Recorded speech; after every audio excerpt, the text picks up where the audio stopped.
দেশজুড়ে চলছে তাপপ্রবাহ। এরই মধ্যে রাজধানীর তাপমাত্রা ছাড়িয়েছে 40 ডিগ্রি সেলসিয়াস।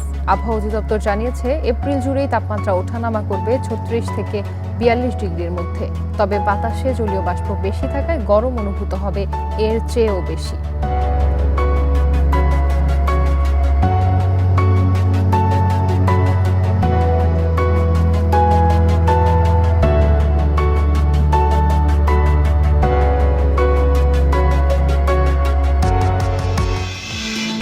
এ নিয়ে প্রতিবেদন থাকছে সংবাদের পরের অংশে। স্বাগত বিরতিহীন সকাল 9টার ইন্ডিপেন্ডেন্ট সংবাদে। আপনাদের সাথে আছি আমি জান্নাতুল ফেরদৌস সুবা এবং আমি রাকিবা। এবার জানাবো বিস্তারিত খবর। দেশ জুড়ে বইছে তাপপ্রবাহ, গরমে নাকাল জনজীবন। তাপমাত্রার এমন অবস্থা শিগগিরই পরিবর্তন হচ্ছে না বলে জানিয়েছে আবহাওয়া অফিস। আবহাওয়া অধিদপ্তর বলছে, চলমান তাপপ্রবাহ আরও কয়েকদিন থাকতে পারে। এপ্রিল জুড়েই তাপমাত্রা ভোগাবে বলে জানিয়েছে সংস্থাটি। তাপমাত্রা ওঠানামা করবে 36 থেকে 42 ডিগ্রির মধ্যে। তবে বাতাসে জলীয় বাষ্প বেশি থাকায় গরম অনুভূত হবে এর চেয়েও বেশি। গরমের তীব্রতার সঙ্গে পাল্লা দিয়ে বাড়ছে রোগবালাই। তীব্র গরমের কারণে স্কুল কলেজের ছুটি 27 এপ্রিল পর্যন্ত বাড়ানো হয়েছে। শিক্ষার্থীদের স্বাস্থ্য সুরক্ষায় এই সিদ্ধান্ত নেওয়া হয়েছে।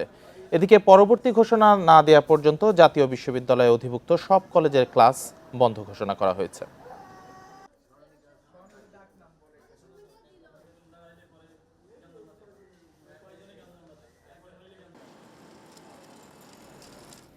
আবহাওয়া পরিস্থিতি নিয়ে আরো জানাতে রাজধানীর আগারগাঁওয়ের আবহাওয়া অধিদপ্তর থেকে যোগ দিচ্ছেন সহকর্মী খালেদ রায়হান।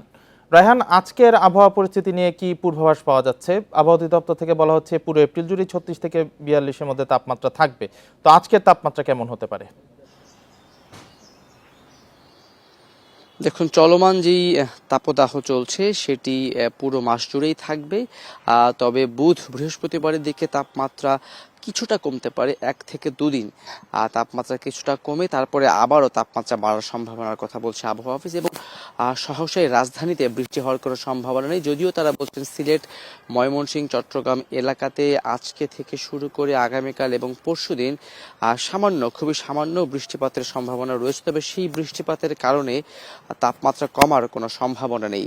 আবহাওয়া যেটি বলছে যে, যেমনটি প্রতিবেদনও শুনছিলাম, যে বাতাসে জলীয় বাষ্পর পরিমাণ বেশি থাকার কারণে যেই তাপপ্রবাহ বা সেই তাপপ্রবাহের সঙ্গে আরো কয়েক ডিগ্রি বেশি সেলসিয়াস তাপমাত্রা কিন্তু অনুভূত হচ্ছে। তার মানে হচ্ছে, যদি তাপমাত্রা থাকে 40 ডিগ্রি সেলসিয়াস, সেটি কিন্তু অনুভূত হচ্ছে 43 থেকে 44 ডিগ্রি সেলসিয়াস পর্যন্ত। আপনি জানেন যে গতকালকে রাজধানীতে সর্বোচ্চ এই মৌসুমে তাপমাত্রা রেকর্ড করা হয়েছে 40.4 ডিগ্রি সেলসিয়াস ঢাকাতে, এবং যশোরে 42-এর উপরে রেকর্ড করা হয়েছে। এই তাপমাত্রা কিন্তু আরো বাড়তে পারে বলে আশঙ্কা করা হচ্ছে। সেটি আসলে যেমনটি বলছিলেন যে একেবারে 36 থেকে 42 ডিগ্রি সেলসিয়াসের মধ্যে কিন্তু ওঠানামা করবে এবং পুরো এপ্রিল মাস জুড়েই এমনই থাকবে। এবং প্রধানত এই মাসটিতে আবহাওয়া শুষ্ক থাকবে। 2-1 জায়গায় ছিটেফোঁটা বৃষ্টি হলেও সেটি কিন্তু দীর্ঘস্থায়ী হবে না এবং সেই বৃষ্টির প্রভাবে কিন্তু তাপমাত্রা খুব একটা কমবে না।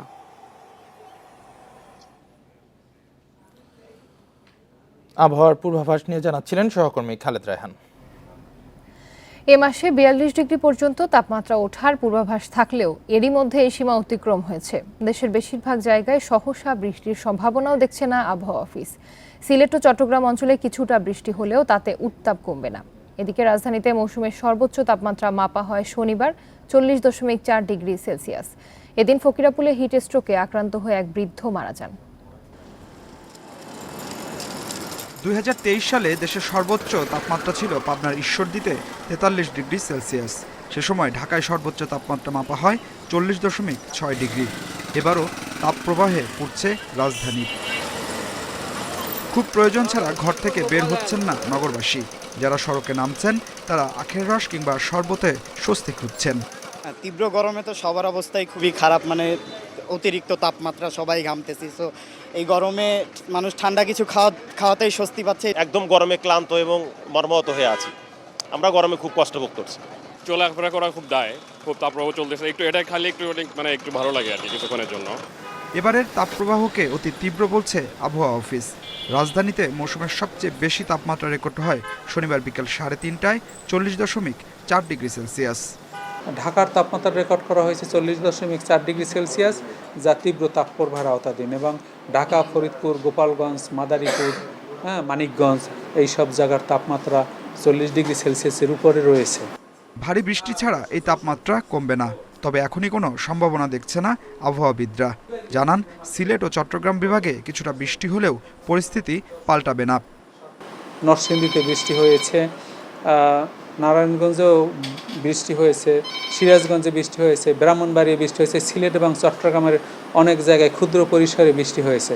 কিন্তু এই বৃষ্টিটা স্থায়িত্বকাল যেহেতু আধা ঘন্টা থেকে 1.5 ঘন্টা, সুতরাং এই হালকা শক্তিমাত্রার বজ্রঝড় বিদ্যমান তাপপ্রবাহকে কমিয়ে স্বস্তিদায়ক পরিস্থিতি সৃষ্টি করতে পারেনি। একই সময়ে বাতাসে জলীয় বাষ্প বেড়ে যাওয়ায় গরমের অনুভূতি বেশি হচ্ছে। মাস জুড়েই এ অবস্থা থাকবে বলে জানিয়েছে আবহাওয়া office. Adilur Rahman, Independent News, Dhaka. কয়েকদিন ধরে চুয়াডাঙ্গার তাপমাত্রা 40 থেকে 42 ডিগ্রি সেলসিয়াস। শনিবার সেই রেকর্ড ভেঙেছে যশোর। সেখানে মৌসুমের সর্বোচ্চ তাপমাত্রা রেকর্ড করা হয়েছে 42.6 ডিগ্রি। সারা দেশে তীব্র গরমে জনজীবন বিপর্যস্ত হয়ে পড়েছে। এদিকে হিট স্ট্রোকে পাবনা ও গাজীপুরে 2 জনের মৃত্যু হয়েছে। গেল কয়েকদিন ধরেই পাবনায় তীব্র তাপপ্রবাহ বইছে। সূর্যের প্রখর তাপে বিপর্যস্ত জনজীবন। অসহনীয় গরমে হিট স্ট্রোকে শহরের শালগাড়িয়ায় সুকুমার দাস নামে এক দোকানির মৃত্যু হয়েছে।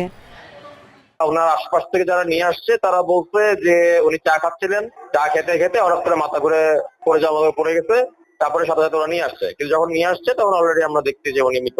তীব্র তাপপ্রবাহের কারণে যশোরের তাপমাত্রার পারদ 40 ডিগ্রি ছাড়িয়েছে। শনিবার যশোরে সর্বোচ্চ তাপমাত্রা রেকর্ড হয়েছে 42.6 ডিগ্রি সেলসিয়াস। গরমের জন্য হাসপাস করছে, তাই ঠান্ডা হওয়ার জন্য কিছু আখের রস কিনে তৃপ্তি মেটানোর চেষ্টা করছে। যেরাম গরম সেইরাম কষ্ট, তাই সামাই জিরুচ্ছে। চুয়াডাঙ্গায় গত মঙ্গলবার থেকে শুক্রবার পর্যন্ত সর্বোচ্চ তাপমাত্রা রেকর্ড করা হয়েছে। তীব্র গরমের প্রকোপ থাকছে সারাদিন। দুপুরের পর থেকে ফাঁকা থাকছে রাস্তাঘাট। মাঠে যেসব শ্রমিক ভাইরা কাজ করছে বা আমরা যারা কাজ করছি ফিল্ডে, খুবই সমস্যা। কারণ আমরা কোথাও একটু যে 5 মিনিট দাঁড়াবো সেই ধরনের পরিস্থিতি নাই। প্রচণ্ড কষ্ট হয়, আমরা বের হয়ে আসলে 10টার পরে কাজ করতে হয়, এটা গরমের কারণে সহ্য হয় না। কুমিল্লায় জ্বর, টাইফয়েড সহ নানা রোগে আক্রান্ত হয়ে হাসপাতালে ভিড় করছে শিশুরা। সুস্থ থাকতে সবাইকে বেশি পানি পানের পরামর্শ চিকিৎসকদের। হিট স্ট্রোক প্রতিরোধ করার জন্য আমাদের ব্যবস্থা নিতে হবে। আমরা বিনা প্রয়োজনে ঘরের বাইরে হব না, বেশি বেশি করে তরল জাতীয় খাবার খাবো। বাইরে যে রাস্তাঘাটে যে শরবতগুলো বিক্রি হচ্ছে এগুলো খাবো না। সুতি কাপড়, ঢিলা ঢালা কাপড় আমরা পরিধান করব। নওগাঁয় তীব্র তাপদাহে ঝরে পড়ছে আমের মুকুল। ফেটে চৌচির ফসলের মাঠ। সেচে বাড়তি পানির প্রয়োজন হওয়ায় খরচ বাড়ছে কৃষকের। মানুষের কামাই রোজগার কমে গেছে, কামাই করতে পারতেছে না গরমের ঠেলা, মানুষ রিক্সা চড়তেছে না। মনে করেন আমি একাই তো মনে করেন বুটা পড়ে যাচ্ছে, মনে করেন নুসা হয়ে মনে করেন একাই পড়ে যাচ্ছে। প্রচণ্ড গরমে বেনাপোল স্থলবন্দরে আমদানি রপ্তানি কার্যক্রম ব্যাহত হচ্ছে। কাজ শেষে ছায়ার নিচে আশ্রয় খুঁজছেন শ্রমিকরা। Tania Nasrin, Independent News. রাজশাহী সহ উত্তরাঞ্চলের কয়েকটি জেলায় তাপমাত্রা 1 সপ্তাহ ধরে ওঠানামা করছে 38 থেকে 40 ডিগ্রি সেলসিয়াসের মধ্যে। নগরবাসী অপেক্ষা করছে এক পশলা বৃষ্টির। সবচেয়ে বিপাকে খেটে খাওয়া মানুষ।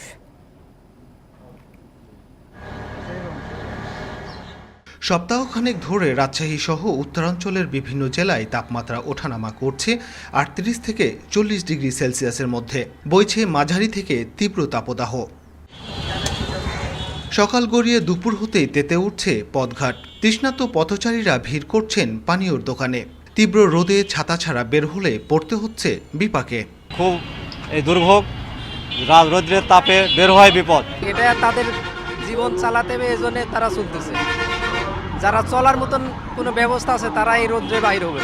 কাজকর্ম করে খেতেও এই জন্য বাড়ানি।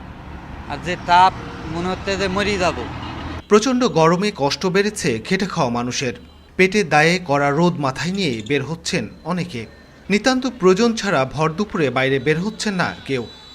তাপমাত্রার জন্য লোকজন গাড়ি চালাতে পারছে না, আমরা চালাতে পারছি না। একবেলা চালাই, একবেলা বসে থাকি। আবহাওয়া অফিস বলছে রাজশাহী সহ উত্তরের জেলাগুলোতে গরমের মাত্রা একটু বেশি। এই অবস্থা চলতে পারে আরও কয়েকদিন। বাতাসে জলীয় বাষ্পের পরিমাণ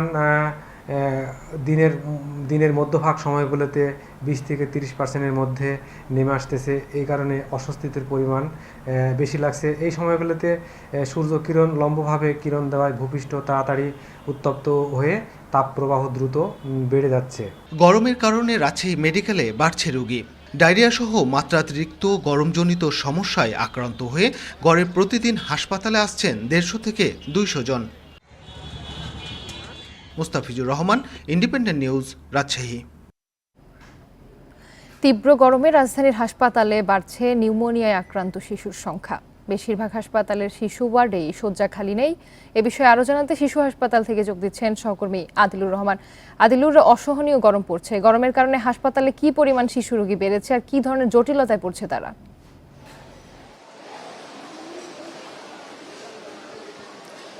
দেখুন, রাজধানীতে কিন্তু আসলে তাপমাত্রা সারা দেশের মতো অনেক বেশি।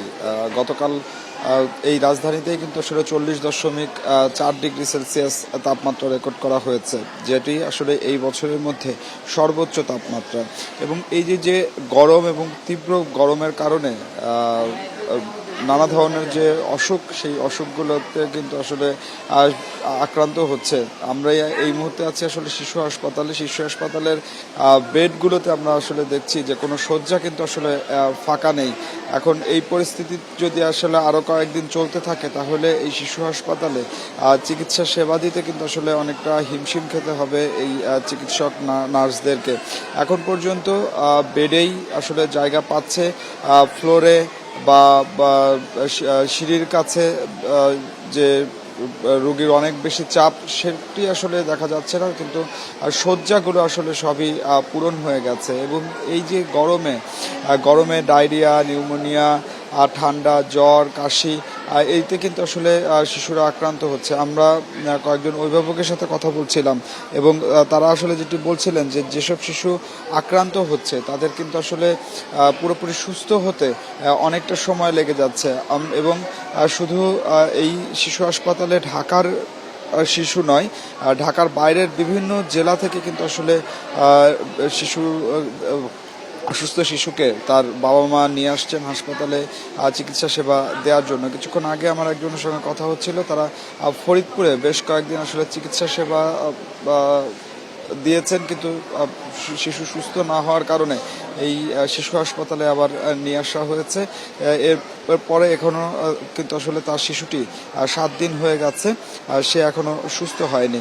আমরা চিকিৎসকের সঙ্গে কথা বলেছিলাম, চিকিৎসকরা আসলে যেটি আসলে বলছিলেন যে এই গরম থেকে বাঁচার জন্য এবং শিশুরা যাতে আক্রান্ত না হয়, সে কারণে এই যে প্রচণ্ড গরম, তীব্র গরম, তাপপ্রবাহ, এর মধ্যে আসলে শিশুদেরকে বাইরে না বের করার জন্যই কিন্তু আসলে অনুরোধ করছেন চিকিৎসকরা। এবং সেই সাথে বলছেন যে পানি বেশি করে পান করা এবং শিশুর যত্ন নেওয়ার কথা কিন্তু আসলে চিকিৎসকরা বলছেন যে বাইরে যদি আসলে এই গরমে শিশুদেরকে বের করা হয়, সেক্ষেত্রে কিন্তু আসলে শিশুরা আরও বেশি নানা ধরনের রোগবালাই, সেই রোগবালায় কিন্তু আসলে আক্রান্ত হতে পারবে।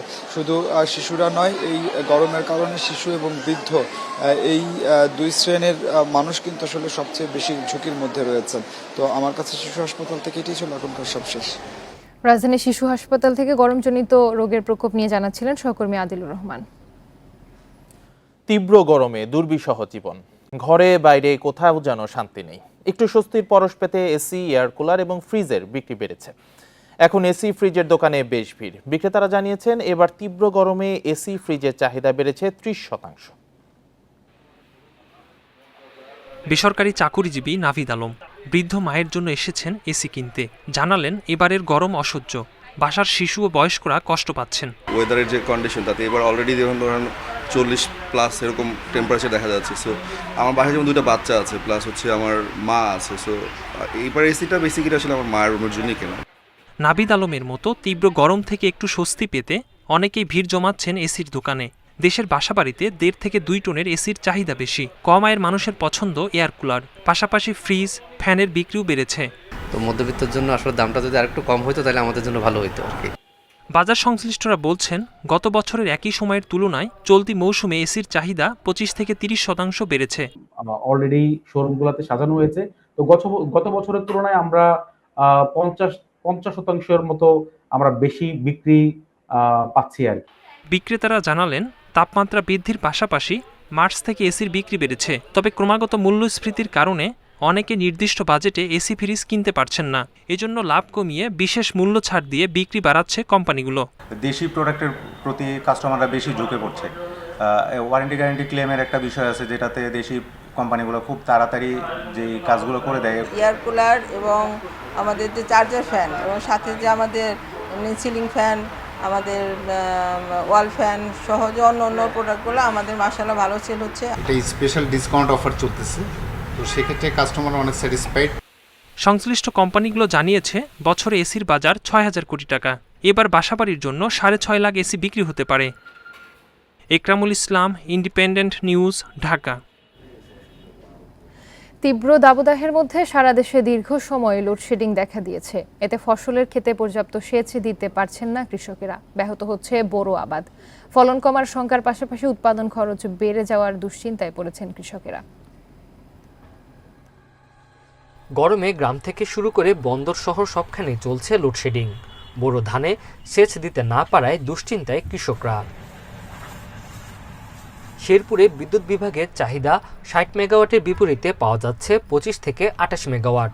আর পল্লী বিদ্যুতের চাহিদা ৮০ মেগাওয়াটের বিপরীতে সরবরাহ ৫০ মেগাওয়াটের কম। এতে হচ্ছে লোডশেডিং। জমিতে সেচ দিতে পারছেন না কৃষকরা। পানির অভাবে ধানে চিটা পড়ছে। ৪ থেকে ৫ ঘন্টা সারাদিনে থাকে, এর সাথে বেশি বিদ্যুৎ থাকেই না। আমাদের পছন্দ গরম তাপ দেওয়া এবং সেচ চালু থাকায় ডিমান্ড বৃদ্ধি পেয়েছে। তবে আমরা যে পরিমাণ বিদ্যুৎ পাচ্ছি তাতে সেচের কোনো সমস্যা হচ্ছে না। একই চিত্র নাটোর ও লক্ষ্মীপুরে। দিন রাত মিলিয়ে ৮ থেকে ১০ ঘন্টা বিদ্যুৎ না থাকায় ঠিকমতো সেচ দিতে পারছেন না কৃষকরা। পল্লী বিদ্যুতের দাবি, গরমের কারণে বিদ্যুতের চাহিদা বেশি থাকায় লোডশেডিং বেশি হচ্ছে। ১ বিঘা মাটির ভিতর অ্যাক্সেস না অর্ধেক না যাইতে কারেন্ট চলে যায়, আবার মনে করেন যে ওই জমিতে আবার কারেন্ট আসলে আবার ওইটুকাই হয়। একটানা যদি ১০ ঘন্টা থেকে ১২ ঘন্টা ভালো ভোল্টেজ নিয়ে বিদ্যুৎ পাওয়া যেত, তাহলে পানি সরবরাহ ভালো হতো এবং ধানের উৎপাদন আরও বেশি হতো। আমাদের চাহিদা ১১০ মেগাওয়াট বর্তমানে। আমরা পাচ্ছি ঈদের আগে আমরা যেটা পেয়েছিলাম ২০ রোজার পরে কখনো ৭০ থেকে ৮০ মেগাওয়াট। বর্তমানে আমরা ১৯০, ১০০ এরকম পাচ্ছি। কৃষি বিভাগ বলছে ধান প্রায় পেকে যাওয়ায় সেচের ঘাটতির ফলে ফলনের তেমন কোনো প্রভাব পড়বে না। এখন শেষ পর্যায়ে আছে, তো আমাদের লোডশেডিংয়ের কারণে কোথাও একটু হইতে পারে, সমস্যা হইতে পারে। তো মাঠের যে অবস্থা আছে এখন আমাদের যে ধানের, এটা এই লোডশেডিংয়ের কারণে তেমন কোনো ক্ষতি হবে না। লোডশেডিংয়ের কারণে দেশের অন্যান্য জেলাতেও সেচ কাজ ব্যাহত হচ্ছে। Tanzil Hasnat, independent news. প্রতিবেদনে যেমনটি দেখছিলেন, তীব্র দাবদাহের মধ্যে সারা দেশে দীর্ঘ সময় লোডশেডিং দেখা দিয়েছে। এতে ফসলের ক্ষেত্রে পর্যাপ্ত সেচ দিতে পারছে না কৃষকেরা। এ বিষয়ে আরও জানাতে নাটোর থেকে যুক্ত হচ্ছেন সহকর্মী বাপ্পি লাহিড়ী। বাপ্পি, নাটোরের কৃষিতে লোডশেডিং এর কি প্রভাব পড়ছে আর কৃষকেরা এই পরিস্থিতি কিভাবে মোকাবিলা করছেন?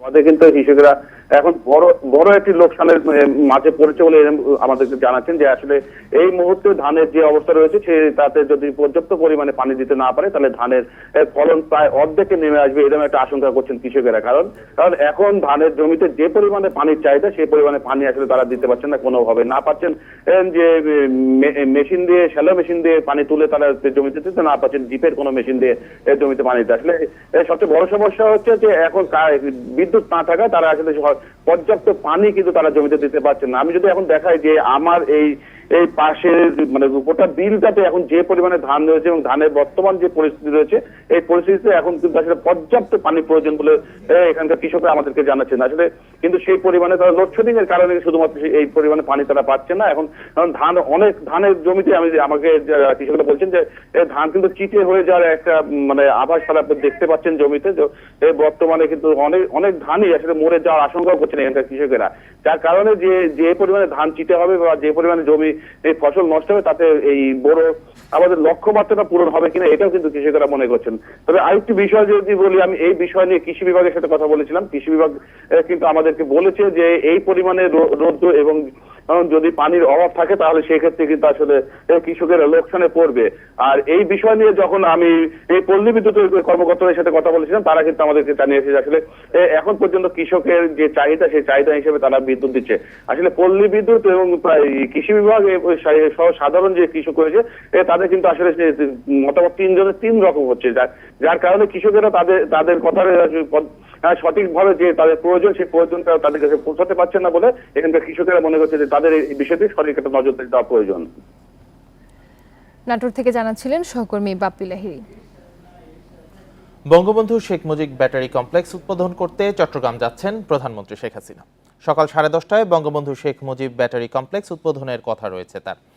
1971 সালের 22শে জুলাই 75 জন বাঙালি মুক্তিযোদ্ধা, অন্যান্য বাহিনী এবং বেসামরিক বেশ কিছু যোদ্ধা নিয়ে গঠিত হয় সেনাবাহিনীর রেজিমেন্ট অফ আর্টিলারির প্রথম ফিল্ড ব্যাটারি। স্বাধীনতার পর প্রথম ফিল্ড ব্যাটারি মুজিব ব্যাটারি নামে পরিচিত পায়। 1971 সালের সেপ্টেম্বর থেকে শুরু করে দেশ স্বাধীন হওয়া পর্যন্ত মুক্তিযুদ্ধে এই ব্যাটারি কার্যকর ভূমিকা রাখে। আর্টিলারি সেন্টার ও স্কুলের প্রশিক্ষণ সক্ষমতা বাড়াতে এবং মুক্তিযুদ্ধে এই ব্যাটারির অবদান স্মরণীয় করে রাখতে স্থাপন করা হচ্ছে বঙ্গবন্ধু শেখ মুজিব ব্যাটারি কমপ্লেক্স।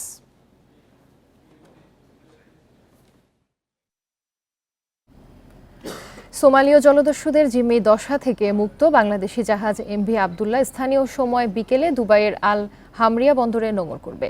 এ তথ্য জানিয়েছে জাহাজের মালিকপক্ষ এসআর শিপিং।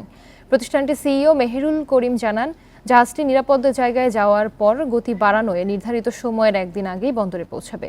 রোববার আরব আমিরাতের স্থানীয় সময় বিকেল 4টায় দুবাইয়ের নোঙর করবে এমভি আবদুল্লাহ। সেখান থেকে জাহাজটির দুজন নাবিক জেনারেল স্টুয়ার্ড মোহাম্মদ নুর উদ্দিন ও সেকেন্ড ইঞ্জিনিয়ার মোজাহেদুল ইসলাম চৌধুরী উড়োজাহাজে করে দেশে ফিরবেন। বাকিরা ওই জাহাজে করেই চট্টগ্রাম ফিরবেন।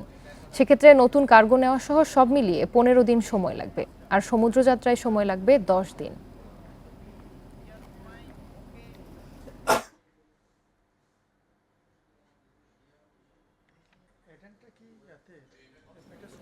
সোমালি জলদস্যুরা ধেয়ে আসছে দেখে একজন বাদে অন্য সব নাবিক বাংলাদেশি জাহাজ এমভি আবদুল্লাহ সুরক্ষিত নিরাপত্তা কক্ষ বা সিটাডলে আশ্রয় নিয়েছিলেন। কিন্তু জাহাজের উপরিভাগ বা ব্রিজে থাকা সেকেন্ড অফিসার নামতে কয়েক মিনিট দেরি হওয়ায় অস্ত্রের মুখে গোটা জাহাজই জিম্মি করে নেয় জলদস্যুরা। ইন্ডিপেন্ডেন্ট টেলিভিশনে এই তথ্য দিয়েছেন জাহাজের ক্যাপ্টেন আব্দুর রশিদ। গত 12 মার্চ সন্ধ্যায় দুবাই যাবার পথে ভারত মহাসাগরে একটি মাছ ধরা ট্রলার থেকে জলদস্যুদের দ্রুত গতির নৌযান নামানোর দৃশ্য দেখতে পান এমভি আবদুল্লাহর ডিউটি অফিসার। বিষয়টি নিশ্চিত হয়ে তিনি জাহাজের অ্যালার্ম বাজিয়ে দিলে 20 জনই আশ্রয় নেন সিটাডলে। সিটাডলের কাছে ছিলেন ক্যাপ্টেন আব্দুর রশিদ, যিনি শিপ সিকিউরিটির বোতাম টিপে জলদস্যু আক্রান্ত হবার বিষয়টি জাহাজ মালিক সহ সংশ্লিষ্টদের জানিয়ে দেন। কিন্তু জাহাজের উপরের তলার ব্রিজ থেকে বিএইচএফ এর সাহায্যে আশেপাশের নৌবাহিনীর সহায়তায় চেষ্টা করেছিলেন সেকেন্ড অফিসার। তার কয়েক মিনিট দেরির কারণে প্রথম জিম্মি হন সেকেন্ড অফিসার। সিটাডেলে অলরেডি 20 জন ঢুকা ছিল, একজন সেকেন্ড অফিসার ছিল সেই উপরে ব্রিজে, ওই যে যেখান থেকে জাহাজ চালায়। ওরও ধরে বলছে, স্যার আপনি আসেন, আমাকে মেরে ফেলবে এই ডাকাতটা ধরে বলছে জলদস্যুরা। তারপর আমি কি করবো, এখন ওরা বাঁচাতে দেবো না। তারপর আমি যে সারেন্ডার, আমাদের দুজনকে বলছে তখন ওই সবাইকে ডাকো ক্রুকে, মানে crew crew crew crew crew call call crew crew. তারপর সবাই আমি ডাকছি, তখন সিটাডেল থেকে সবাই চলে আসছি। আশেপাশের কোস্টগার্ড নৌবাহিনীকে ডেকে তাৎক্ষণিকভাবে কোনো সাড়া পাওয়া যায়নি বলেও জানান ক্যাপ্টেন। ওইখানে তো কারো আমরা হেল্প পাইনি, কোনো ওই যে কোস্টগার্ড নেভি এগুলো ছিল না, ওদের সাথে যোগাযোগ করছে, কেউ আমাদেরকে আনসার দেয়নি। সিটাডলে বসে কিভাবে কাজ করা যায় তার ব্যাখ্যাও দেন ক্যাপ্টেন রশিদ। তো আমাদের সব কিছু অ্যারেঞ্জমেন্ট ছিল সিটাডেলে। ওখানে আপনার স্যাটেলাইট ফোন থাকে, হ্যাঁ, ওখানে আমাদের খাওয়া দাওয়া ছিল। ওখানে অনেকগুলো ডোর আছে, এই লোহার দরজা আছে, যাতে আপনার গুলি মারলে দরজা নষ্ট হবে না, স্পেশাল ডোরও আছে। 72 আওয়ার্স থাকার একটা সব মজুদ থাকে, সব সরঞ্জাম। ফাইনাল হচ্ছে আমরা সিটাডেলে সবাই ঢুকে যাবো, ইঞ্জিন বন্ধ করে দেবো, ব্ল্যাক আউট করে থাকবো, আমরা ওখানে আশ্রয় নেব। জিমি জাহাজের নাবিকরা আরও জানিয়েছে, দস্যুদের কাছে M60, AK-47, রকেট লঞ্চারের মতো ভারী অস্ত্র ছিল। জাহাজটিকে ঘিরে বিভিন্ন দেশের নৌবাহিনীর টহলের সময় বড় মেশিনগানও বসিয়েছিল জাহাজে। 2010 সালে ভারত মহাসাগর ধরে চলাচলকারী বাণিজ্যিক জাহাজে সোমালিয়ার জলদস্যুদের আক্রমণের হার হঠাৎ বেড়ে যাওয়ায় এই রুটের প্রতিটি জাহাজে সিটাডল স্থাপন করা হয়। এমভি আবদুল্লাতেও সিটাডল সুবিধা ছিল, যা কাজে লাগানো যায়নি। Independent news. নাটোরের সিংড়াই উপজেলা চেয়ারম্যান প্রার্থী দেলোয়ার হোসেনকে অপহরণ ও মারধরের ঘটনায় ব্যবহৃত মাইক্রোবাস সহ একজনকে গ্রেফতার করা হয়েছে। গতকাল উপজেলার চকপুর গ্রাম থেকে তাকে গ্রেফতার করা হয়। সংবাদ সম্মেলনে জেলা ডিবি পুলিশের ভারপ্রাপ্ত কর্মকর্তা আবু সাদাত জানান, আসন্ন উপজেলা নির্বাচনে সিংড়া উপজেলা চেয়ারম্যান পদপ্রার্থী দেলোয়ার হোসেন পাশাকে অপহরণ ও মারধরের মামলায় আতাউর রহমান নামে এক ব্যক্তিকে গ্রেফতার করা হয়েছে। পরে তার বাড়িতে অভিযান চালিয়ে বেশ কিছু অস্ত্র ও উপজেলা চেয়ারম্যান পদপ্রার্থী লুৎফুর হাবিব রুবেলের লিফলেট, স্টিকার, পোস্টার উদ্ধার করা হয়। লুৎফুল হাবিব রুবেল উপজেলা আওয়ামী লীগের যুগ্ম সাধারণ সম্পাদক।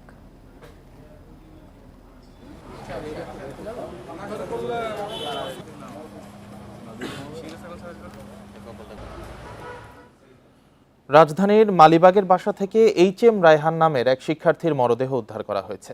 পরিবারের অভিযোগ, তাকে হত্যা করা হয়েছে। রায়হান চীনের একটি বেসরকারি মেডিকেল কলেজের শিক্ষার্থী ছিলেন। স্বজনরা জানান, করোনার সময় চীন থেকে চলে আসেন রায়হান। 3 বন্ধুর সাথে মালিবাগের একটি বাসা ভাড়া নেন। সেখান থেকেই অনলাইনে নিয়মিত ক্লাস করতেন। শনিবার সন্ধ্যায় রায়হানের ঘরের দরজা বন্ধ পেয়ে ডাকাডাকি করেন বন্ধুরা। সাড়া না পাওয়ায় দরজা ভেঙে ফেলেন। এ সময় রায়হানকে ফ্যানের সঙ্গে ঝুলতে দেখা যায়।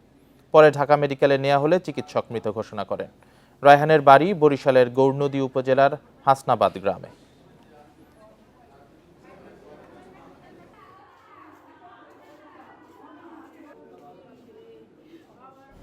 ফল খেলে বাড়ে রোগ প্রতিরোধ ক্ষমতা, আবার সেই ফলই হতে পারে ভয়ঙ্কর। তারই প্রমাণ পাওয়া গেল ঢাকা মেডিকেলের আশেপাশের ফলের দোকানে। এখানকার 48 ভাগ ফলেই মিলেছে অ্যান্টিবায়োটিক প্রতিরোধী জীবাণু। গবেষকেরা বলছেন, এটি অ্যান্টিবায়োটিকের অপব্যবহারের প্রভাব। এসব ফল ভালোভাবে ধুয়ে খাওয়ার পরামর্শ দিয়েছেন তারা। ঢাকা মেডিকেলের চারপাশে কমপক্ষে 50টি ফলের দোকান রয়েছে। সাধারণত হাসপাতালে ভর্তি থাকা রোগীদের উপরই এদের ব্যবসা চলে। কিন্তু এসব ফলের গায়ে ক্ষতিকর কিছু রয়েছে কিনা তা নিয়ে গবেষণা করেছে ঢাকা মেডিকেল। নানা ধরনের ফলের 35টি নমুনা সংগ্রহ করেছে মাইক্রোবায়োলজি বিভাগ। ল্যাব পরীক্ষায় দেখা গেছে, রোগের কারণ হতে পারে এমন 27 ধরনের জীবাণু রয়েছে 25টি নমুনাতে, আর 48 ভাগে মিলেছে অ্যান্টিবায়োটিক প্রতিরোধী জীবাণু। যখন ওই রেজিস্ট্যান্ট জিনগুলি আমরা এনভায়রনমেন্টে ছড়িয়ে দিচ্ছি, সেই এনভায়রনমেন্ট থেকে এটা ফলের গায়ে লেগে যাচ্ছে এবং এই ফল যারা খাবে তাদের শরীরে যে ব্যাকটেরিয়াগুলি চলে যাবে, সেই ব্যাকটেরিয়ার মধ্যে এই জিনগুলি আছে। তার মানে তারা ওই ফল খেয়েই তারা ওই ব্যাকটেরিয়া, ওই অ্যান্টিবায়োটিকে তারা রেজিস্ট্যান্ট হয়ে যাবে। গবেষক জানান, ফলের গায়ে লেগে থাকা অ্যান্টিবায়োটিক প্রতিরোধী এসব জীবাণু সাধারণত হাসপাতালে পাওয়া যায়। সেই জীবাণু নানাভাবে মিশছে ফলের দোকানে, যা খুবই উদ্বেগের। যেসব ব্যাকটেরিয়া আমরা পেয়েছি, একটা রোগীর মূত্রনালীর সংক্রমণ হতে পারে, তার শ্বাসতন্ত্রের সমস্যা হতে পারে, তার ডায়রিয়া হতে পারে, যে ডায়রিয়াটা কন্ট্রোল করা সম্ভব না অ্যান্টিবায়োটিক দিয়ে, তার সেখান থেকে ব্লাডে চলে গিয়ে সেপ্টিসেমিয়া হতে পারে, রক্তে সংক্রমণ হলে সেখান থেকে তো রোগীকে ফেরানো খুব মুশকিল হয়ে যায়। গবেষকেরা বলছেন, ফল ভালো করে ধুয়ে খেলেই নষ্ট হয় এসব জীবাণু। কোনো ধরনের ডিটারজেন্ট, জীবাণুনাশক বা আমরা কোভিডের সময় অনেকে দেখেছি যে ব্লিচিং পাউডার অনেকে ইউজ করেছে, এগুলো কিন্তু খুব খারাপ। এগুলো কিন্তু ইউজ করা যাবে না। ফলটাকে আপনি ভালো করে ধুইলেই হবে। এছাড়া আর যে ফলের ছোলা ফেলে খেতে হয়, সেটাকে আমরা কেটে ধুয়ে সেভাবেই খাবো। আমাদের কাজ হচ্ছে যে ফলটাকে রানিং ওয়াটারে ভালো করে ধোন। অন্যান্য হাসপাতাল এবং বাজারের দোকানের ফলও পরীক্ষা করে দেখা উচিত বলে মনে করছেন ঢাকা মেডিকেলের গবেষকেরা। Hasan Misbah, Independent News, Dhaka.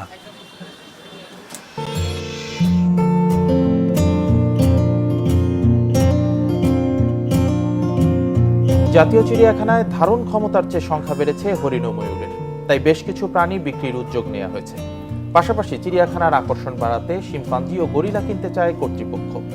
এরই মধ্যে সম্পর্কিত চাহিদাপত্র পাঠানো হয়েছে মন্ত্রণালয়ে।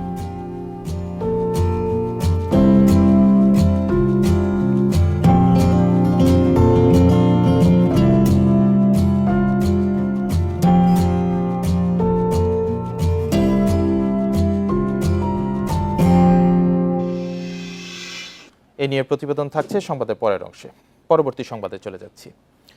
নির্মাণে ধীরগতি ও জমি অধিগ্রহণ জটিলতায় টাঙ্গাইলের এলেঙ্গা থেকে রংপুর পর্যন্ত সাসেক 2 সড়ক প্রকল্পের সময় বাড়তে পারে। কর্মকর্তারা বলছেন, South Asia sub regional economic cooperation SASEC 2 প্রকল্পের সময় তৃতীয়বারের মতো বাড়লেও ব্যয় বাড়ছে না। টাঙ্গাইলের এলেঙ্গা থেকে রংপুরের মডার্ন মোড় পর্যন্ত প্রায় 190 কিলোমিটার সড়ক নির্মাণের জন্য 326 হেক্টর জমি অধিগ্রহণের কাজ শুরু হয় প্রায় 4 বছর আগে। তবে বিভিন্ন কারণে বগুড়া, গাইবান্ধা ও রংপুরে মোট 10 হেক্টর জমি এখনো অধিগ্রহণ করা সম্ভব হয়নি। এর ফলে অন্তত 15টি স্থানে বন্ধ হয়ে আছে সড়ক নির্মাণের কাজ। 10 শতক জায়গা এখান থেকে সরকার নিয়োগ করছে নেওয়ার জন্য, কিন্তু এই 4 বছরে ধরে আজ পর্যন্ত আমাদের তিনি টাকা পয়সাও দেয়নি, নেয়নি।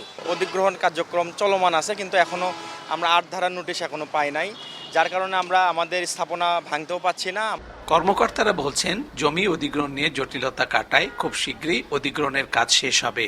আমাদের এক্সিডেন্টরা আমাদের এই লাইনের সকল জেলার বসে তারা যথেষ্ট আন্তরিক, বিশেষ করে গোবিন্দগঞ্জ, গাইবান্ধা এত বেশি জমির মূল্য আমরা কল্পনা করতে পারিনি, সেটা আমরা ক্লিয়ার করেছি। আশা করছি দ্রুত জনগণ টাকা পেয়ে যাবে।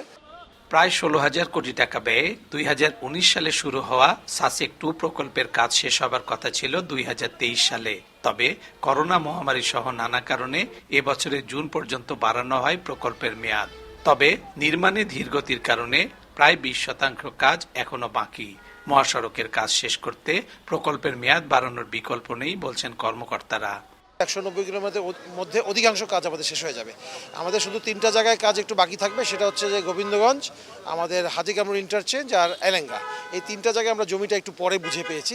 প্রকল্পের কাজ শেষ হলে 6 লেনের প্রশস্ত মহাসড়কে গাজীপুরের চন্দ্রা থেকে রংপুরে পৌঁছানো যাবে 5 ঘন্টারও কম সময়ে। Hasibur Rahman, Independent news, Sirajganj. কিশোরগঞ্জের ঐতিহ্যবাহী পাগলা মসজিদের দানবাক্সে এবার মিলেছে 7,78,67,537 টাকা। বিপুল পরিমাণ স্বর্ণালংকার ও বিদেশি মুদ্রা। গত 4 মাস 10 দিনে এই অর্থ স্বর্ণ জমা হয়। ভক্তদের দানের অর্থ সাধারণত জেলার বিভিন্ন মসজিদ, মাদ্রাসা ও এতিমখানার উন্নয়ন এবং গরিব মেধাবী ছাত্রদের জন্য ব্যয় করা হতো। তবে এবার মসজিদের স্থানে একটি আন্তর্জাতিক মানের কমপ্লেক্স বানানোর কাজে এই টাকা ব্যয় হবে। শনিবার কিশোরগঞ্জের ঐতিহ্যবাহী পাগলা মসজিদে দানবাক্স খোলা হয় 4 মাস 10 দিন পর। মোট 10টি দানবাক্স খুলে পাওয়া যায় 27 বস্তা টাকা। প্রায় 150 মাদ্রাসা ছাত্র ও শিক্ষক এবং 70 জন ব্যাংক কর্মকর্তা টাকা গোনার কাজে অংশ নেন। টাকা ছাড়াও দান হিসেবে মিলেছে বিদেশি মুদ্রা, স্বর্ণ ও রূপার অলংকার। অনেকের বিশ্বাস, পাগলা মসজিদের নিয়তে মানত করলে রোগবালাই দূর হয় ও মনোবাসনা পূর্ণ হয়। তাই দেশের বিভিন্ন এলাকা থেকে সব ধর্মের মানুষই মসজিদে এসে নগদ অর্থ, অলংকার বা গরু, ছাগল ইত্যাদি দান করেন। মানত ছিল, অনেক আগে থেকে আশা ছিল, আমি এখানে আসবো, এসে একটু দূরে নামাজ আদায় করবো। সব ধর্ম এই মসজিদে আসলে সবাই তারা আশা আল্লাহ পাক পূর্ণ করে। দানবাক্সে নগদ টাকা ছাড়াও প্রতিদিন দান হিসেবে পাওয়া গরু, ছাগল ও হাঁস মুরগি সহ বিভিন্ন সামগ্রী বিক্রি করে টাকা ব্যাংকে জমা রাখা হয়, জানালেন মসজিদের কর্মকর্তা। প্রত্যেকদিন যে টাকা জমা হয় সেটা আমরা প্রত্যেকদিন ব্যাংকে জমা দিই। আর এই টাকা হিসাব নিকাশ খুব সঠিকভাবে করা হয়। এই টাকা হিসাবে সেগুলোতে কোনো এরফের হয় না। পাগলা মসজিদের দানবাক্সে টাকা দিয়ে একটি আন্তর্জাতিক মানের দৃষ্টিনন্দন কমপ্লেক্স নির্মাণ করা হচ্ছে, জানিয়েছেন মসজিদের সভাপতি। আমাদের পরামর্শ নিয়োগ কার্যক্রম চলছে, আমরা হয়তো আগামী মাসেই পরামর্শ নিয়োগ চূড়ান্ত করব। এরপরে আমাদের মূল মসজিদের ডিজাইন হবে। আমরা ইনশাল্লাহ অত্যন্ত বড় পরিসরে খুব দৃষ্টিনন্দন একটা মসজিদ কমপ্লেক্স এখানে নির্মাণ করব। এর আগে গত ডিসেম্বরের 9 তারিখে মসজিদে দানবাক্স খোলা হয়। সে সময় 3 মাস 20 দিনে জমা হয়েছিল 6,32,51,423 টাকা, বিদেশি মুদ্রা ও স্বর্ণ ও রূপার অলংকার। Independent news. হরিণ ও ময়ূর বিক্রির উদ্যোগ নিয়েছে রাজধানীর মিরপুরের জাতীয় চিড়িয়াখানা কর্তৃপক্ষ। অবকাঠামোর তুলনায় এসব প্রাণীর সংখ্যা বেড়ে গেছে, তাই বিক্রির এই উদ্যোগ নেওয়া হয়েছে। অন্যদিকে আকর্ষণ বাড়ানোর জন্য শিম্পাঞ্জি ও গরিলা কিনতে চায় চিড়িয়াখানা। ইতোমধ্যেই এই সম্পর্কে একটি চাহিদাপত্র মন্ত্রণালয়ে পাঠানো হয়েছে। 2015 সালের জুলাইয়ে একমাত্র শিম্পাঞ্জিটি মারা যায় জাতীয় চিড়িয়াখানায়। এরপর থেকে শিম্পাঞ্জি শূন্য চিড়িয়াখানা, আর গরিলা দেশের চিড়িয়াখানার ইতিহাসে কখনো ছিল না। চিড়িয়াখানা সমৃদ্ধ করতে এবার শিম্পাঞ্জির সাথে গরিলাও কিনতে চায় কর্তৃপক্ষ, আর বিক্রি করতে চায় হরিণ ও ময়ূর। মজুদ থাকা সাপেক্ষে আমরা চিত্রা হরিণ এবং ময়ূর এই দুইটা প্রাণী আমরা বিক্রি করছি সরকার নির্ধারিত মূল্যে। সরকার নির্ধারিত বলতে আমরা হরিণের জন্য প্রতিটা হরিণের মূল্য 50,000 টাকা এবং প্রতিটা ময়ূরের মূল্য 25,000 টাকা। এক জোড়া হরিণ কিনতে 1 লক্ষ টাকা আর এক জোড়া ময়ূর কিনতে গুনতে হবে 50,000 টাকা। হরিণ কিনতে বন বিভাগের ছাড়পত্র লাগলেও ময়ূর কিনতে কোনো ছাড়পত্র লাগবে না। শুধুমাত্র লালন পালনের জন্যই হরিণ শুধু বিক্রি নিতে পারবে, এখান থেকে কিনতে পারবে, অন্য কোনো উদ্দেশ্যে যদি থাকে সেটা সম্ভব না। আর এই ব্যাপারটা দেখভাল করেন বন বিভাগ। বর্তমানে 135 প্রজাতির 3,380টি প্রাণী রয়েছে চিড়িয়াখানায়, যার মধ্যে 287টি হরিণ, 197টি ময়ূর আছে। রিশাদ হুদা, ইন্ডিপেন্ডেন্ট নিউজ, ঢাকা। এই ছিল এখনকার সংবাদে। আর ইন্ডিপেন্ডেন্ট টেলিভিশনের সব খবর আরো বিস্তারিত জানতে চোখ রাখুন ফেসবুক, ইউটিউব ও এক্সে। এতক্ষণ সাথে থাকার জন্য ধন্যবাদ সবাই।